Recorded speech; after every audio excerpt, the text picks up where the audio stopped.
بسم اللہ الرحمن الرحیم۔ السلام علیکم ناظرین۔ یہ کہ منزل 51 قرآنی آیات پر مشتمل ہے، یہ 33 آیات کے نام سے بھی مشہور ہے۔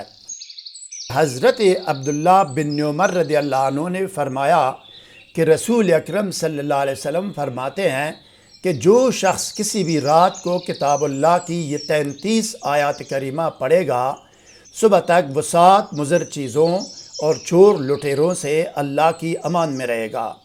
حضرت امام بونی رحمۃ اللہ علیہ اور حضرت خواجہ احمد دیربی رحمۃ اللہ علیہ اپنی کتب میں لکھتے ہیں کہ منزل سورہ فاتحہ 4 قل کے علاوہ 51 آیات کریمہ ہے، کلی و جزی تحفظ کے لیے ایک سیف قاطع کی حیثیت رکھتی ہے۔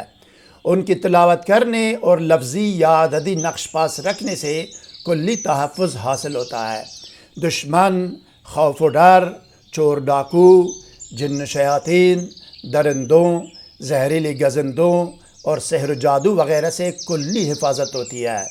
لکھ کر مریض یا مسحور یا جادو زدہ کو پلائے، یا پڑھ کر دم کرے، یا مریض کو پڑھنے کا کہے۔ نیز جو شخص ان آیات مقدسہ کو صبح اور شام 1 مرتبہ پڑھے گا، وہ ہر شر و ضرر و نقصان اور بلا و مصیبت، رجعت عمل، شر شیاطین، دشمن و اعداء، حاسدین و بدخواہان سے امان میں رہے گا۔ حضرت شاہ ولی اللہ رحمۃ اللہ علیہ کے بقول آیات حرس یا حراس یا منزل کو روزانہ پڑھنے والا شخص سحر و جادو سے محفوظ رہتا ہے، اور اگر پہلے سے مسحور یا جادو کا بیمار ہو تو اس کو نجات مل جاتی ہے۔